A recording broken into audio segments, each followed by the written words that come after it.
Hello good morning दोस्तों, स्वागत है आपका हमारे चैनल 1 to 4 में। आज हम आप लोगों के लिए लेकर के आए हैं Bihar board class 10th Hindi.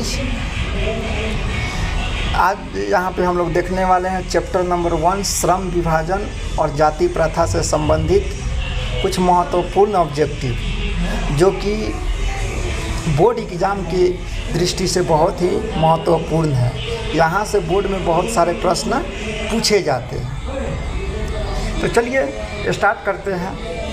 दोस्तों, हमारा पहला प्रश्न है कि श्रम विभाजन और जाति प्रथा के लेखक कौन है। पहला ऑप्शन है महात्मा गांधी, दूसरा ऑप्शन है डॉक्टर भीमराव अंबेडकर, तीसरा ऑप्शन है जवाहरलाल नेहरू, चौथा ऑप्शन है राम मनोहर लोहिया।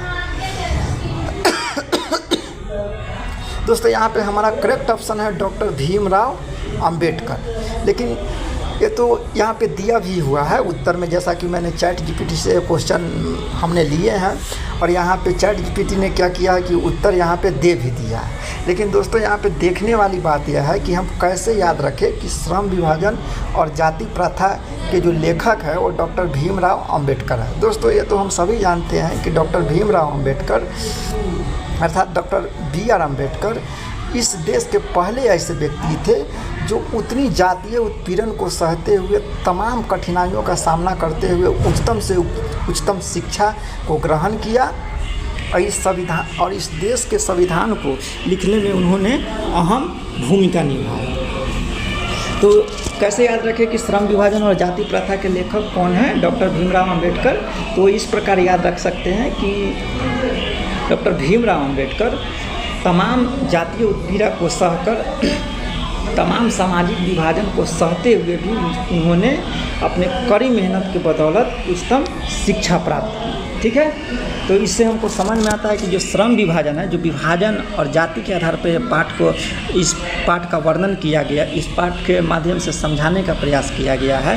तो इससे सिद्ध होता है कि ये जो हमारा चैप्टर है श्रम विभाजन और जाति प्रथा, इसके लेखक डॉक्टर भीमराव अंबेडकर है। क्लियर? चलिए दूसरा क्वेश्चन देखते हैं।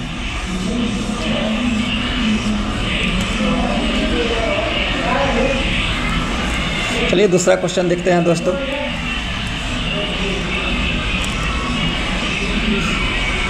हमारा दूसरा प्रश्न है डॉक्टर भीमराव अंबेडकर का जन्म कब हुआ था। दोस्तों, हमारा पहला जो ऑप्शन है 14 अप्रैल 1891, 14 अप्रैल 1891। ऑप्शन बी है 15 अगस्त 1947, ऑप्शन सी है 2 अक्टूबर 1869, ऑप्शन डी है 26 जनवरी 1950। ठीक है, तो दोस्तों यहाँ पे हमारा जो करेक्ट ऑप्शन है वो है 14 अप्रैल 1891। ठीक है, लेकिन हम इसको याद कैसे रखें कि डॉक्टर भीमराव अंबेडकर का जन्म 14 अप्रैल 1891 को हुआ था। तो दोस्तों, यहाँ पे यदि हम लोग ठीक से देखें तो अंबेडकर जो शब्द है उसका पहला अक्षर क्या है? तो है अ। अगर 18 को अगर हम हिंदी शब्दावली में लिखें तो उसका भी पहला अक्षर क्या आएगा? अ। तो क्या हम इसको ऐसे याद रख सकते हैं कि अ से अंबेडकर, और यहाँ पे देख सकते हैं अ से 18। ठीक है, 18 और अंत में आता है हमारा 91। ठीक है, तो 91 को कैसे याद रखें? तो मैंने थोड़ा देर पहले ही समझाया कि डॉक्टर भीमराव अंबेडकर इस देश के इकलौते ऐसे व्यक्ति थे जो तमाम जातीय उत्पीड़न और सामाजिक कठिनाइयों को सहते हुए भी उच्चतम शिक्षा प्राप्त की और इस देश के संविधान को बनाने में अहम भूमिका निभाई। तो इकलौते से हम एक याद रख सकते हैं। ठीक है, तो इकलौते से हम एक याद रख सकते हैं। तो क्या ये प्रश्न 14 अप्रैल जो हमारा ऑप्शन है उसको क्या करना होगा कि दिमाग में खुद से फिट बिठाना होगा। ये जो लॉजिक बन रहा है अ से अंबेडकर और अ से 18 और इकलौते से 91 वाला, तो इससे आप याद रखने की कोशिश कर सकते हैं। तो डॉक्टर भीमराव अंबेडकर का जन्म कब हुआ था? 14 अप्रैल 1891, या उससे भी नहीं है तो चलिए ठीक है, हमारा पहला ऑप्शन करेक्ट है 14 अप्रैल 1800 14 अप्रैल 1891। चलिए देखते हैं कि दूसरा प्रश्न हमारा क्या कहता है।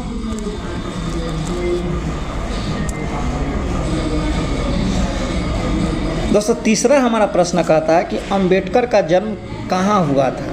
पहला ऑप्शन है हमारा कि अंबेडकर का जन्म बिहार में हुआ था, दूसरा ऑप्शन है उत्तर प्रदेश में हुआ था, तीसरा ऑप्शन है महू मध्य प्रदेश में हुआ था, चौथा ऑप्शन है महाराष्ट्र में हुआ था। ठीक है, तो हमारा करेक्ट ऑप्शन क्या है? Option number C, Mhow Madhya Pradesh. दोस्तों इसमें एक ट्रिक और देख सकते हैं कि अंबेडकर का जन्म कहाँ हुआ था, तो इसमें याद रखने वाली स्थान क्या है? एम मध्य प्रदेश के महू दलित परिवार में उनका जन्म हुआ था। तो यहाँ पे हमारा करेक्ट ऑप्शन क्या है? Option number C, Mhow Madhya Pradesh. ठीक है, मध्य प्रदेश स्टेट का नाम है, महू वहाँ के एक स्थान है जहाँ पे उनका जन्म हुआ था। चलिए ठीक है,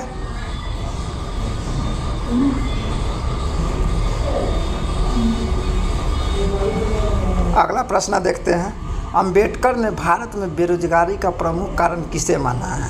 पहला ऑप्शन है गरीबी, दूसरा ऑप्शन है जाति प्रथा, तीसरा ऑप्शन है अशिक्षा, चौथा ऑप्शन है जनसंख्या में वृद्धि। देखो दोस्तों यहाँ पे हमारा करेक्ट ऑप्शन है अंबेडकर ने भारत में बेरोजगारी का प्रमुख कारण किसे माना है? तो जाति प्रथा को माना है।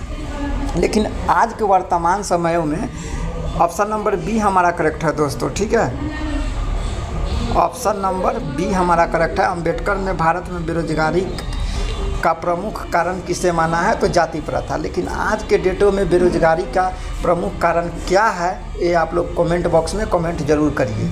चलिए ठीक है,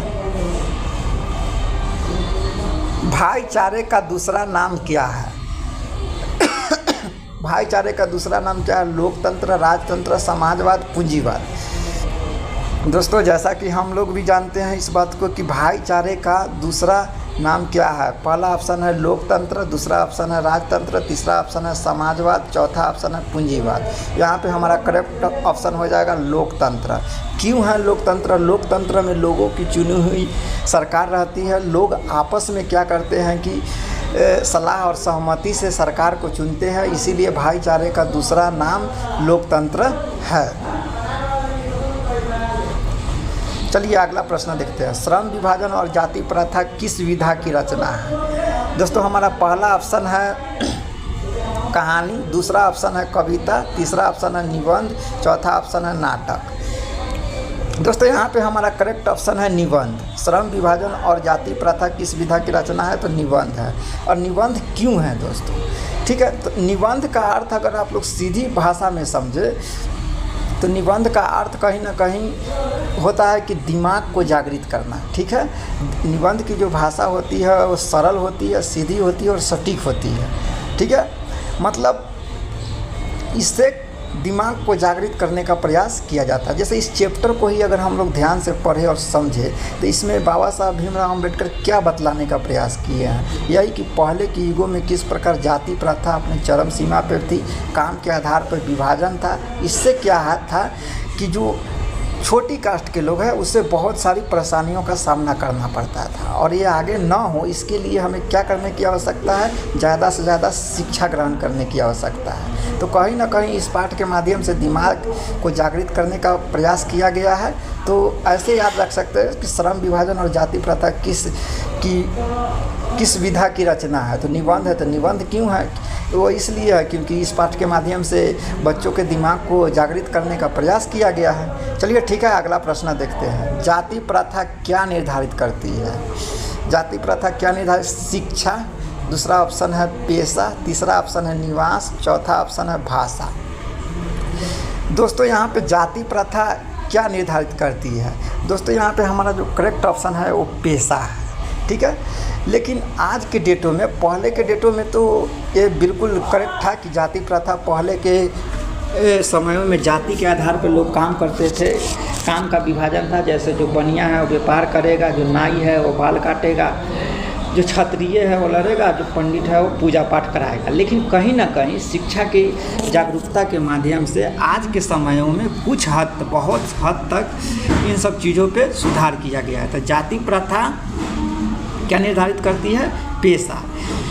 दोस्तों हमारा ऑप्शन ऐसे भी आ सकता है कि क्या आज के वर्तमान समयों में भी जाति प्रथा पेशा निर्धारित करती है, हाँ या नहीं? तो इसका ऑप्शन होगा कि नहीं। जाति, देखिए दोस्तों, वर्तमान भारत में भी अभी भी जाति प्रथा है, लेकिन जाति प्रथा के आधार पर पेशा का निर्धारण ये अभी नहीं है, ख़त्म हो चुका है। अब किसी भी जाति का व्यक्ति अपनी इच्छा से किसी भी पद पे पढ़ लिख कर जा सकता है। चलिए, उम्मीद करते हैं क्लियर हुआ। चलिए अगला क्वेश्चन देखते हैं।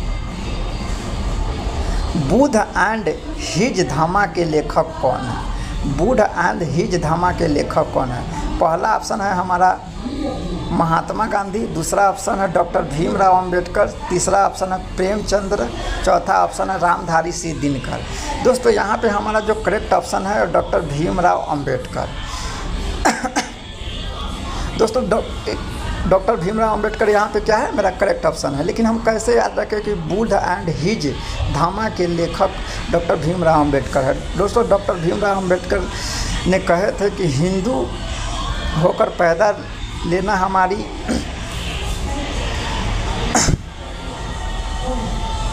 हिंदू दोस्तों यहाँ पे जो बुद्ध एंड हिज धामा के लेखक कौन है? तो दोस्तों यहाँ पे हमारा करेक्ट ऑप्शन है डॉक्टर भीमराव अंबेडकर। दोस्तों यहाँ पे डॉक्टर भीमराव अंबेडकर एक करेक्ट ऑप्शन क्यों है? दोस्तों आपको जानकारी के लिए बता दूं कि डॉक्टर भीमराव अंबेडकर ने कहे थे कि जातीय उत्पीड़न, उतना ज़्यादा जातीय उत्पीड़न को सहने के बाद डॉक्टर भीमराव अंबेडकर ने कहे थे कि हिंदू होकर हम पैदा जरूर लिए हैं, वो हमारे हक और अधिकार में नहीं था, लेकिन हिंदू होकर मरेंगे नहीं। और उन्होंने आखिरी में क्या किए थे कि बुद्ध धर्म को अपना लिए थे। तो इससे हम याद रख सकते हैं कि बुद्ध एंड हिज धामा के लेखक कौन है? तो डॉक्टर भीमराव अंबेडकर। चलिए अगला क्वेश्चन देखते हैं। अंबेडकर के अनुसार आदर्श समाज किस पर आधारित होता है? दोस्तों यहाँ पे है, पहला ऑप्शन है, ऑप्शन ए है समानता, ऑप्शन बी है स्वतंत्रता, ऑप्शन सी है बंधुता, ऑप्शन डी है उपयुक्त सभी। तो दोस्तों यहाँ पे एक एक ऑप्शन को समझते हैं। अंबेडकर के अनुसार आदर्श समाज यानी कि एक अच्छे समाज किस पर आधारित है? समानता पर, यानी कि वहाँ पे सभी लोग समान रूप से रह सकें। स्वतंत्रता पर, यानी कि वहाँ समाज में रहने वाले सभी लोग अपनी अपनी स्वतंत्रता से कोई भी कार्य को कर सके। ऑप्शन सी है बंधुत्व पे। तो दोस्तों जो आदर्श समाज होगा उसमें भाईचारे का जो भाव होगा वो तो होगा ही होगा। तो इससे क्या है कि ऑप्शन डी हमारा करेक्ट हो जाएगा, उपयुक्त सभी। तीनों के तीनों ऑप्शन सही है। तीनों के तीनों ऑप्शन क्या है हमारा? सही है। चलिए अगला क्वेश्चन देखते हैं। जाति प्रथा का सबसे बड़ा दोष क्या है? ऑप्शन ए है शिक्षा का निर्धारण, ऑप्शन बी है पेशे का निर्धारण, ऑप्शन सी है धर्म का निर्धारण, ऑप्शन डी है निवास का निर्धारण। दोस्तों यहाँ पे करेक्ट ऑप्शन हो जाएगा हमारा ऑप्शन बी, पेशे का निर्धारण। दोस्तों जैसा कि बाबा साहब भीमराव अंबेडकर ने बताने का प्रयास किया है इस पाठ के माध्यम से कि जाति प्रथा के माध्यम से कैसे पेशे का निर्धारण हो जाता था पहले के डेट में, कि जो जिस पारिवारिक कार्य से जुड़ा है वो बड़ा होकर वही काम को करेगा। तो इसीलिए जाति प्रथा का सबसे बड़ा दोष क्या है? पेशे का निर्धारण। ऑप्शन नंबर बी हमारा करेक्ट है। चलिए अगला क्वेश्चन देखते हैं। द कास्ट इन इंडिया के लेखक कौन है? ऑप्शन नंबर ए है ज्योतिबा फुले, ऑप्शन बी है बुद्ध, ऑप्शन सी है doctor Bhimrao Ambedkar, option D है कबीर। दोस्तों द कास्ट इन इंडिया के लेखक कौन है? तो हमारा ऑप्शन नंबर सी करेक्ट है, डॉक्टर भीमराव अंबेडकर। लेकिन क्यों करेक्ट है? दोस्तों जब भी बोर्ड एग्जाम में आपको क्वेश्चन आएगा उसमें अगर जाति, ठीक है, या फिर श्रम अर्थात कार्य का जिक्र हो, या फिर कास्ट, देखिए इस नाम ही इसका कुछ प्रश्न कि क्या है, द कास्ट इन इंडिया के लेखक कौन है। तो इससे हमारा क्लियर होता है कि ये जो चैप्टर है श्रम विभाजन और जाति प्रथा, इसमें जातीय उत्पीड़न और पेशे के निर्धारण का इसमें वर्णन किया गया है कि पहले के डेटों में किस प्रकार जाति के आधार पर पेशे का निर्धारण कर दिया जाता था और छोटी कास्ट के जो लोग थे उनके शिक्षा लेने में बहुत ही ज़्यादा अभाव था। तो हमारा करेक्ट ऑप्शन क्या है, डॉक्टर भीमराव अंबेडकर। चलिए अगला क्वेश्चन देखते हैं। आर्थिक दृष्टि से हानिकारक क्या है? पहला ऑप्शन ए है जाति प्रथा, ऑप्शन बी है दहेज प्रथा, ऑप्शन सी है बाल विवाह, ऑप्शन डी है सती प्रथा। आर्थिक दृष्टि से हानिकारक क्या है? तो दोस्तों यहाँ पे आर्थिक दृष्टि से हानिकारक क्या है?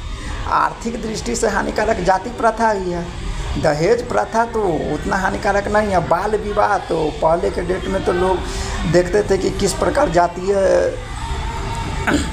प्रथा चरम सीमा पे थी, या पहले के डेट में ये भी था कि लड़कियों को बाहर पढ़ने की आज़ादी नहीं थी, वो एक उम्र के बाद 15-16 साल के बाद उनका विवाह कर दिया जाता था, जिसे बाल विवाह कहा जाता है। सती प्रथा दोस्तों ये बहुत पहले ऐसा होता था कि मतलब कि जो है पति के निधन के बाद वहाँ पे पत्नी को भी उसमें जला दिया जाता था, ठीक है। तो ये बहुत पहले की बात है। हमारा करेक्ट ऑप्शन क्या हो जाएगा? आर्थिक दृष्टि से हानिकारक क्या है? तो जातीय प्रथा। क्लियर है?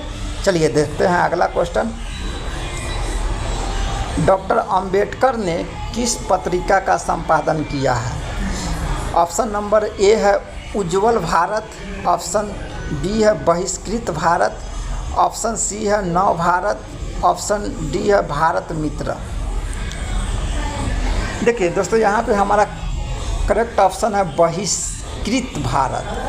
डॉक्टर अंबेडकर ने किस पत्रिका का संपादन किया है? तो ऑप्शन बी हमारा करेक्ट है बहिष्कृत भारत। चलिए अगला क्वेश्चन देखते हैं। भारतीय संविधान के मुख्य शिल्पकार कौन माने जाते हैं? ऑप्शन ए है महात्मा गांधी, ऑप्शन बी है जवाहरलाल नेहरू, ऑप्शन सी है doctor Bhimrao Ambedkar, option D है राजेंद्र प्रसाद। ठीक है, यहाँ पे हमारा जो करेक्ट ऑप्शन हो जाएगा वो क्या हो जाएगा? Option C doctor Bhimrao Ambedkar. लेकिन कैसे? भारतीय संविधान के मुख्य शिल्पकार कौन माने जाते हैं? डॉक्टर भीमराव अंबेडकर। क्यों माने जाते हैं? दोस्तों इन्होंने संविधान को बनाने में बहुत अहम भूमिका निभाई, इसीलिए भारतीय संविधान के मुख्य शिल्पकार के रूप में डॉक्टर भीमराव अंबेडकर माने जाते हैं। देखिए उसमें तो बहुत सारे लोगों ने योगदान दिया, लेकिन जिनकी भूमिका बहुत ज़्यादा होती है उसी को मतलब कि इस दर्जे में रखा जाता है शिल्पकार। मतलब कि सब कुछ करने धरने वाला वही है, उसमें काम करने वाला लोगों की संख्या अलग अलग हो सकती है, लेकिन पूरा करवाने वाले कौन थे? डॉक्टर भीमराव अंबेडकर। इसीलिए इन्हें भारतीय संविधान के मुख्य शिल्पकार माने जाते हैं। चलिए दोस्तों अगला क्वेश्चन देखते हैं। मूक नायक क्या था? मूक नायक क्या था? यहाँ पे हमारा ऑप्शन ए है उपन्यास, ऑप्शन बी है कहानी, ऑप्शन सी है पत्रिका, ऑप्शन डी है नाटक। दोस्तों यहाँ पे हमारा ऑप्शन सी करेक्ट हो जाएगा, पत्रिका। ये हम लोगों को दिमाग में फिट बिठा के रखने, ये सब क्वेश्चन उतना VVI है भी नहीं दोस्तों, ये क्वेश्चन उतना VVI नहीं है एग्जाम की पॉइंट ऑफ व्यू से। चलिए अगला क्वेश्चन देखते हैं।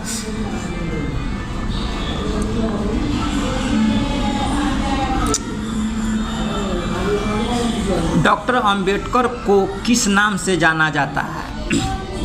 किस नाम से जाना जाता है? पहला ऑप्शन है राष्ट्रपिता, दूसरा ऑप्शन है आधुनिक मनु, दूसरा ऑप्शन है लौह पुरुष, तीसरा ऑप्शन है लोकनायक।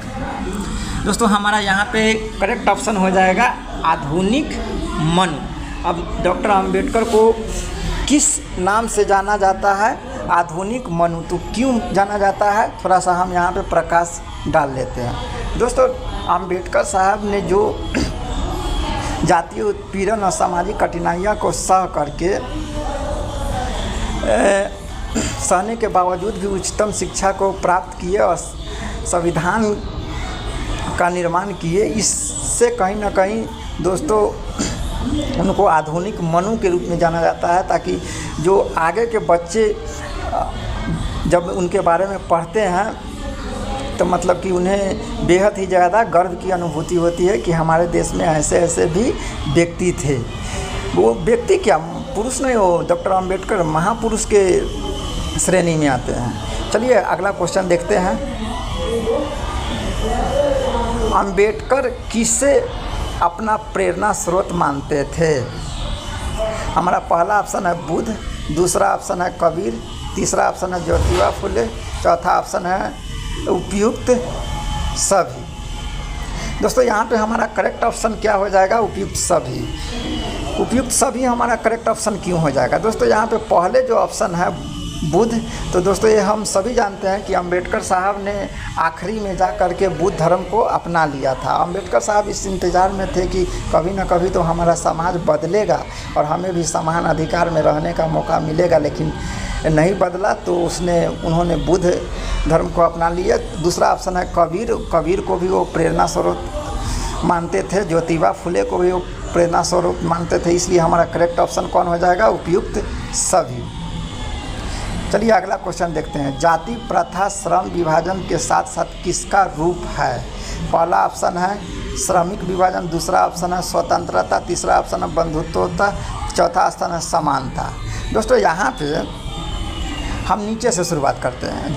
जहाँ पे जाति प्रथा होगी वहाँ समानता नहीं होगी, भेदभाव होगा। बंधुत्व, जहाँ पे जाति प्रथा होगी वहाँ पे भाईचारा नहीं होगी, ये भी करेक्ट है। ऑप्शन बी है स्वतंत्रता, जहाँ पे जाति प्रथा होगी वहाँ छोटी जाति के लोग स्वतंत्र नहीं होंगे, तो इसीलिए हमारा करेक्ट ऑप्शन क्या है? जाति प्रथा श्रम विभाजन के साथ किसका रूप है? तो श्रमिक विभाजन, यानी कि जो लेबर मजदूर है उसका विभाजन के रूप में उसका विभाजन करती है। तो यहाँ पे हमारा करेक्ट ऑप्शन क्या हो जाएगा? श्रमिक विभाजन। क्लियर है? उम्मीद करते हैं दोस्तों कि हम जो आप लोगों को समझा रहे हैं एक चैप्टर के ऑब्जेक्टिव अच्छे से समझ में आया होगा।